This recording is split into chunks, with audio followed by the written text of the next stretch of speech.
Assalamualaikum warahmatullahi wabarakatuh. Berjumpa lagi dengan saya Muhammad Adiki Ardiansyah dari mahasiswa Pendidikan Matematika Universitas PGRI Semarang. Ya, kesempatan kemarin kita sudah belajar statistika ukuran pemusatan data untuk data tunggal. Nah, di pagi hari ini kita akan belajar mengenai ukuran pemusatan data untuk data kelompok. Ya, data kelompok. Kesalahan yang paling besar bukanlah kegagalan, tetapi menyerah sebelum merasakan keberhasilan. Jadi, kita harus tetap semangat dalam belajar matematika, walaupun keadaan dan situasinya seperti ini. Ukuran pemusatan data yang akan kita pelajari ada 3, yaitu min, median, modus. Akan tetapi, di pembelajaran pagi hari ini kita akan fokus ke min. Untuk yang median dan modus akan dibahas pada pertemuan berikutnya. Min, menghitung rata-rata. Di sini Bapak akan menjelaskan 2 cara menghitung rata-rata. Yang pertama yaitu nilai tengah, menggunakan nilai tengah. Ini dia rumusnya, yaitu sigma Fi kali Xi dari 1 sampai N, I-nya, dibagi sigma Fi, I dari 1 sampai N, atau bisa dijabarkan satu per satu seperti rumus di bagian kiri. Dengan keterangan Xi adalah nilai tengah kelas interval ke I. Nah, artinya di sini masing-masing kelas memiliki nilai tengah masing-masing, gitu ya. Begitu juga Fi, frekuensi atau banyaknya data. Dan N adalah banyaknya kelas interval. Yang kedua, menghitung rata-rata menggunakan rata-rata sementara. Jadi kita menduga-duga atau mengambil nilai untuk rata-rata sementaranya. Yaitu rumusnya seperti ini. X bar sama dengan XS bar ditambah sigma Fi kali Di dari 1 sampai N dibagi sigma Fi dari 1 sampai N. Dengan X bar rata-rata, XS bar sama dengan rata-rata sementara, dan DI. Nah, DI di sini adalah simpangan nilai data ke I, di mana DI sendiri ada rumusnya, yaitu Xi dikurangi XS sementara tadi yang sudah ditentukan. Ingat, DI sama dengan Xi dikurangi XS bar. Oke, kita langsung ke contoh soal. Tentukan min atau rata-rata dari tabel distribusi frekuensi data kelompok berikut ini dengan cara nilai tengah dan rata-rata sementara. Ya, ini dia datanya. Di sini bisa kita lihat ada 7 kelas dengan jumlah frekuensi adalah 50. Yang pertama, menggunakan nilai tengah. Tentu yang pertama kali kita lakukan adalah mencari nilai tengahnya. Ya, pada kelas pertama nilai tengahnya didapat 24,5. Dapat dari mana, Pak?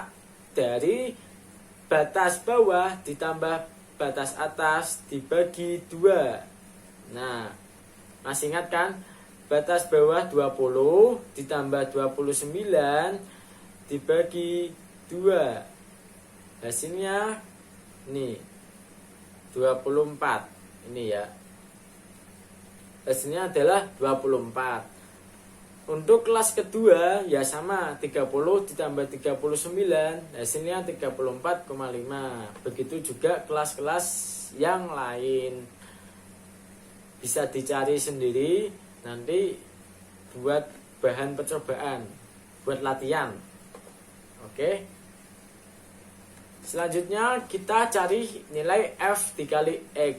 F-nya berapa tadi? Kelas pertama sudah diketahui F-nya jumlahnya 4. X-nya 24,5. Tinggal dikalikan didapat 98. Kelas 2 juga seperti itu. 7 dikali 34,5 mendapat 241,5 dan seterusnya. Sampai lengkap ini. Dicari jumlahnya, karena rumus rata-rata yaitu ini sigma Fi kali Xi dari 1 sampai N dibagi sigma Fi dari 1 sampai N. Dari tabel diperoleh sigma F adalah 50. Ini ya, 50. Dan sigma F kali X adalah sekian. Sekian ini. Maka rata-rata adalah, nah, jadi rata-ratanya adalah yang sudah menemukan bisa langsung segera di-share ke WA group untuk didiskusikan bersama-sama. Oke, semangat. Kemudian cara yang kedua menggunakan cara rata-rata sementara. Nah, yang pertama kali lakukan adalah menentukan rata-rata sementara. Setelah kita ketahui titik tengah semuanya ini, kita menentukan rata-rata sementara, memilih. Jadi bebas mau pilih yang mana. 24,5 boleh, Pak? Boleh. 34,5 boleh, Pak? Boleh. Tapi di sini Bapak memilih 54,5. Nah, untuk selanjutnya adalah kita mencari penyimpangan atau D dengan rumus XI dikurangi XS sementara atau rata-rata sementara. XI itu apa, Pak? Nilai tengah. Ya, nilai tengahnya. Nih, 24,5. Pada kelas pertama nilai tengahnya 24,5. XS adalah 54,5. Nah, 24,5 dikurangi 54,5 hasilnya adalah negatif 30. Ya. Begitu juga kelas kedua 34,5 dikurangi 54,5 hasilnya negatif 20. Begitu juga kelas lainnya, dikurangkan saja. Nah, sampai lengkap datanya.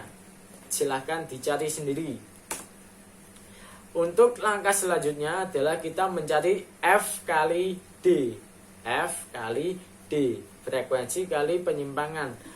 Pada kelas pertama sudah kita ketahui frekuensinya ada 4 dan D-nya adalah negatif 30. Sehingga didapat negatif 120 dikali. Kelas kedua ada 7 dikali negatif 20. Hasilnya adalah negatif 140. Begitu juga seterusnya sampai datanya lengkap. Kemudian dicari jumlahnya ini ada berapa. Sigma F kali D. Nah, jumlahnya. Ingat, rumusnya seperti ini. Rumus rata-ratanya sama dengan XS atau rata-rata sementara ditambah sigma FI kali DI dibagi sigma FI. Jika XS sama dengan 54,5, Bapak tadi milih 54,5 ya. Maka dari tabel diperoleh X bar sama dengan 54,5 ditambah sigma F kali D dibagi 50 berdasarkan rumus ini ya. Sama dengan, nah, dihitung hasilnya. Apakah hasilnya sama dengan menggunakan cara nilai tengah? Sama atau tidak? Nah, pertanyaan tersebut bisa dijawab ketika sudah menyelesaikan dua cara, dibuktikan ya. Hasilnya bisa di-share ke grup WA agar bisa didiskusikan bareng-bareng. Semangat. Jika ada pertanyaan atau merasa Bapak kecepatan dalam menjelaskan, boleh disampaikan saja melalui WA grup ya, agar Bapak tahu mana yang masih belum paham. Oke? Sekian dari Bapak, kurang lebihnya mohon maaf. Wabillahi taufiq wal hidayah. Wassalamualaikum warahmatullahi wabarakatuh. Sampai jumpa.